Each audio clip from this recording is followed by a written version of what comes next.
Fala galera, beleza? Caveira na área, trazendo pra vocês esse vídeo de análise do Metal Gear 3 Snake Eater. Só um aviso que esse vídeo ele nunca havia sido postado no canal e é uma edição, um estilão mais antigo da maneira como eu fazia vídeos há uns tempos atrás. Então ele, como nunca pintou aqui nesse canal, eu resolvi postar ele meio que como um vídeo bônus mesmo, tá?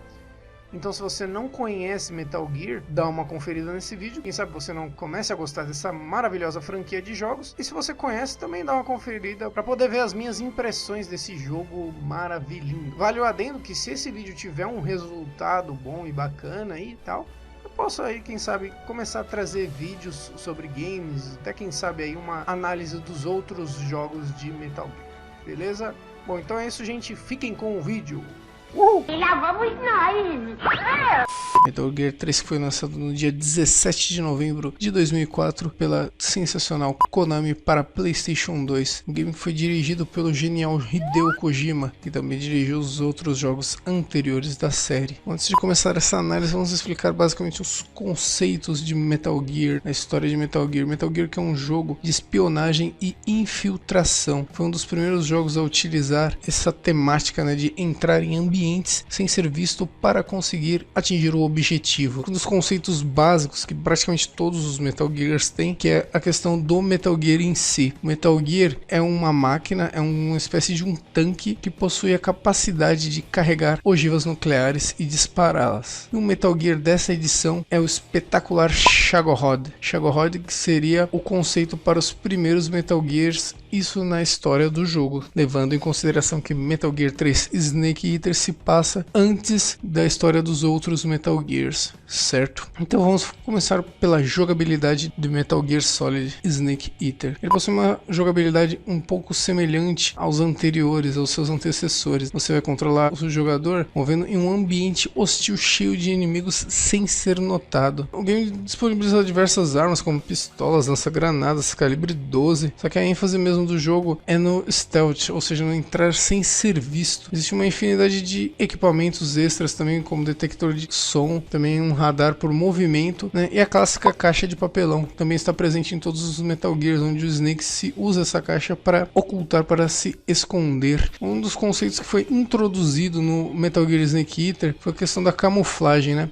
O game se passa na Rússia, em uma selva fictícia que eu vou explicar um pouco mais para frente. Nela você tem diversos ambientes, a mata alta, tem partes com areia movediça, com as partes montanhosas. Você deve usar uma camuflagem adequada para cada local, fazendo assim com que você não seja visto. Esse conceito foi aproveitado no Metal Gear 4 também. Outro conceito que tem no jogo, na parte da jogabilidade, é o Close Quarters Combat, ou CQC. Esse Close Quarter Combat, o Snake consegue utilizar o revólver e uma faca, otimizando assim seu ataque. Ele pode ter uma arma de longa distância, uma arma de média distância, né, seria o revólver, e uma faca caso ele tenha necessidade de entrar em um combate corpo a corpo. Outra questão que foi interessante, é introduzida nesse Metal Gear, é a questão da sobrevivência, né? Você precisa caçar animais, você precisa caçar o seu alimento, você pode pegar frutas, pode pegar cogumelos para alimentar o Snake. Você deve sobreviver nesse ambiente hostil, nessa floresta. Também a questão dos ferimentos, se você tomar um tiro, você tem que extrair a bala, desinfetar, tem que fechar o ferimento. Uma questão da sobrevivência no jogo dá uma certa dificuldade a mais no jogo. Uma questão bem legal, porém apareceu apenas neste Metal Gear mesmo, certo? Bom, aproximadamente 2/3 do jogo são ambientados em uma floresta tropical fictícia na União Soviética. Como eu disse antes, você tem que usar camuflagem. Na volta da tela tem um contador que é o índice da sua camuflagem. Ele vai de 0 a 100. Quanto mais próximo a 100, mais invisível aos olhos dos inimigos você está. O que eu não havia falado também é que além das roupas, o Snake também possui pinturas faciais que também ajudam a aumentar a sua camuflagem. Na questão do CQC, ou no Close Quarter Combat, o Snake ele pode aplicar uma chave de braço. Também foi adicionado nessa parte do imobilizar o oponente. Você pode tanto degolar ele, estrangulá-lo ou interrogá-lo. A parte de interrogar é bem interessante. Você consegue algumas informações do jogo, como locais em que você deve entrar e algumas dicas que os soldados que você imobiliza te dão. E como eu também havia falado, a questão da barra de estamina, que além da barra de energia, a barra de sanguinho, também tem a barra de estamina, que ela vai se esvaziando conforme você fica tempo sem comer, certo? E também de acordo com o peso que o Snake está carregando, essa essa barra ela também decai mais rápido ou não. Se você estiver carregando menos peso, ela cai menos. Outra coisa é que os alimentos que você também pega durante o jogo podem se estragar. Se o Snake come um alimento estragado, ele vai ter uma dor de estômago, o estômago dele vai roncar, e isso também chama a atenção dos guardas, além de diminuir o desempenho do Snake. Você também tem pílulas, alguns medicamentos para poder sanar essas questões também de dor de estômago ou envenenamento, porque você pode ser picado por cobra, ou mesmo existe um inimigo que tem uns dardos com veneno, que eu vou falar um pouco mais para frente para vocês. Bom, basicamente a jogabilidade é bem essa mesmo. Questões que eu posso destacar é que em relação ao Metal Gear 2 o salto foi gigantesco, porque no Metal Gear 2 você não tinha a questão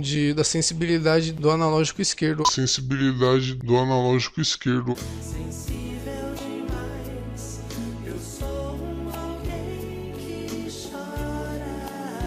Que merda, hein? O analógico que movimenta o Snake, ou seja, você só tinha um movimento, ou você corria ou ficava parado. No Metal Gear 3 não, você já tem um caminhar mais lento e o correr, levando em conta que se você correr, o Snake produz mais barulho, isso também chama mais atenção. Mas a questão do CQC adicionou alguns movimentos bem interessantes. Na época era bem inovador a questão de você poder mobilizar o oponente ou matar. Outra coisa que eu não falei é que no começo do jogo você ganha uma arma tranquilizante. Se você quiser, você pode zerar o jogo, terminar o jogo sem matar sequer um oponente. Isso dá uma bonificação. Cada mestre, cada chefe de fase que você derrota com arma tranquilizante, você ganha uma camuflagem especial. As coisas que o Snake podem fazer também, ele pode socar, chutar, como eu falei, ele pode agarrar o oponente. O CQC você pode usar apenas com o revólver, tá? Que o Snake usa o revólver e a faca junto, usando metralhadoras ou calibre 12 ou lança-foguetes e tudo mais, ele não usa o CQC, tampouco com as granadas também. O Snake sobe em árvores, você pode nadar no jogo. O Snake, ele se arrasta também no chão. O que ele faz? Ele também possui uma espécie de um salto com rolamento pra frente, parece o Daniel dos Santos, salto com rolamento.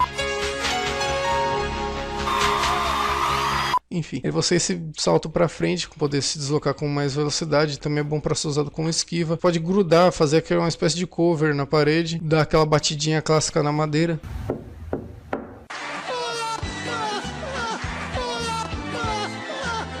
Aquela batidinha clássica na madeira. Você também pode sair desse cover, mirar e atirar, e também dá pra você colocar a visão em primeira pessoa. Isso próximo a portas, você pode apenas abrir uma pequena fresta da porta para olhar dentro do ambiente. A questão do jogo é que no jogo são adicionados os Kerotan, que são uma espécie de sapos, são os mascotes japoneses meio que clássicos. Também pode atirar neles, conseguir, é meio que uma caça ao tesourozinho, assim, aquela coisa bem básica de achar. Eles estão escondidos em determinadas partes do jogo também, é uma coisa bem legal. O game também possui um minigame bem no estilo daquele jogo clássico Play 1, também acho que, se não me engano, tem pro Play 2 também, que é o Apescape, que realmente é isso mesmo. A parte que eu curti muito é um jogo que mistura essa parte da infiltração e do stealth com a questão da sobrevivência na selva mesmo, tá? Isso eu acho que é um ponto que eu achei bem interessante no jogo, que acabou afastando algumas pessoas. As pessoas que não gostam muito de jogos que são meio no estilo simulador, acabou afastando mesmo essa questão da sobrevivência, de você ter que curar as feridas e de você ter que se alimentar para sobreviver. Como eu falei antes, a parte da camuflagem foi aproveitada em Metal Gear 4, porém a parte dos alimentos e dos ferimentos não foi aproveitada nos Metal Gears que vieram após este. Outra questão que eu não havia falado é que Metal Gear possui cutscenes e cenas de diálogo muito longas. Isso também acaba sendo um ponto negativo para algumas pessoas que não gostam de Metal Gear, acabam falando que esse é um ponto negativo. Sinceramente, eu acho que Metal Gear é um jogo que você, apesar de assistir mais do que jogar, o que vale a pena no Metal Gear é a história, que é o que acaba justificando essas cenas tão longas, né? Fazer uma história concisa, uma história coerente e boa, necessita dessas cenas de diálogos e cenas mais longas e mais bem trabalhadas. Bom, e qual é a história dessa bagaça, desse Metal Gear Solid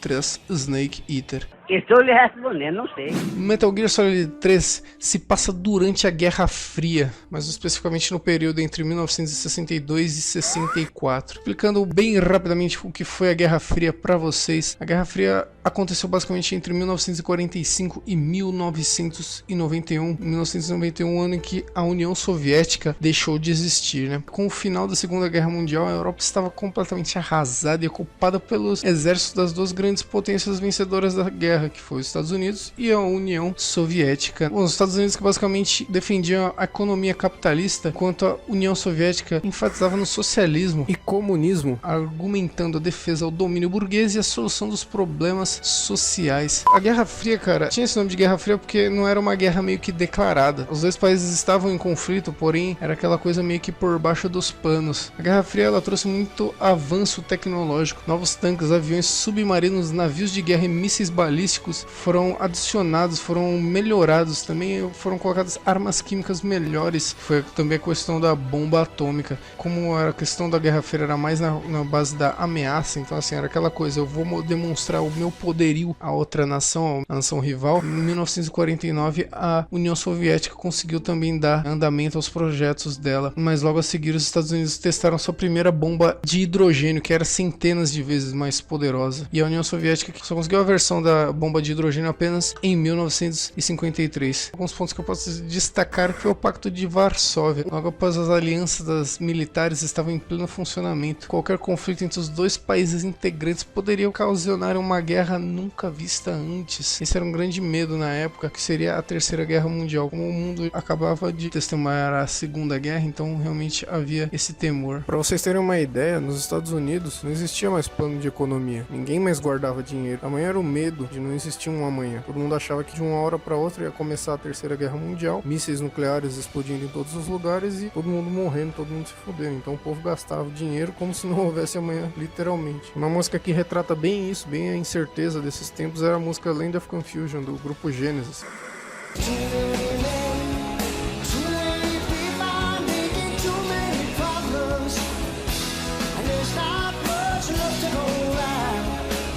Outra questão interessante que dá pra citar da Guerra Fria é a guerra na Coreia, que foi um dos responsáveis para dividir a Coreia, né? E essa divisão que se mantém até hoje com a Coreia do Norte e a Coreia do Sul. Ponto também bem interessante é que nessa parte se desenvolveu muito a questão das comunicações. A grande base para as telefonias móveis e também da própria internet, que na época era chamada de ARPANET, que era usada pelo Pentágono, foi os conceitos básicos para a criação da internet, né? Que era a comunicação que era usada entre os computadores, né? Era uma maneira mais segura de transmitir as informações naquela época. O que é interessante, a Guerra Fria é um fato até triste e curioso, né? Que sempre que existe uma guerra, as grandes guerras no mundo, tanto a Primeira, a Segunda Guerra e a Guerra Fria, elas trouxeram um desenvolvimento tecnológico muito grande para o mundo. E quando a gente chega em 1962, que é a crise dos mísseis de Cuba, a parte que é mais abordada no jogo, né? Que Cuba, a maior das ilhas caribenhas, sofreu a revolução em 1959, quando o ditador pró-estadunidense Fulgêncio Batista caiu do poder para a ascensão de Fidel Castro a partir de 1959, certo? Com o bloqueio do comércio do petróleo e grãos, Cuba passa a adquirir esses produtos diretamente da União Soviética, e esse fato que popularizou a filosofia da União Soviética e tudo mais em Cuba. Como eu falei, em 1962 a União Soviética foi flagrada construindo 40 silos nucleares em Cuba. O primeiro-ministro Nikita Khrushchev disse que a medida era puramente defensiva para evitar que os Estados Unidos tentassem uma investida contra os cubanos.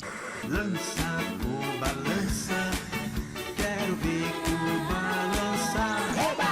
O presidente Kennedy tomou medidas contrárias, ordenando a quarentena da ilha de Cuba, posicionando navios militares na ilha do Caribe, meio que obrigando a fechar os contatos da União Soviética com Cuba, e obrigando assim o Nikita Khrushchev, o primeiro-ministro da União Soviética, a retirar os mísseis da ilha de Cuba. E esse que é basicamente um ponto de partida do Metal Gear 3, né? Vocês podem ver, diversos personagens serão citados, figuras históricas durante a história do jogo. Isso que é bem legal, o que faz com que a gente se identifique. Como trata de figuras históricas, você acaba se identificando um pouco mais com a história do jogo. E tendo isso como pano de fundo, como eu disse, é onde um agente da CIA, de codinome Naked Snake, ele é enviado para resgatar um cientista soviético chamado Sokolov. Sokolov que estava desenvolvendo o Metal Gear, o primeiro protótipo de Metal Gear, que seria então o Shagorod. Bom, e o Snake, ele é apoiado nessa missão pelo Major Zero e pela Paramedic, que dão suporte de rádio para ele, e também The Boss, que é a ex-mentora dele. Acontece um porém, ele acaba sendo supostamente traído por The Boss.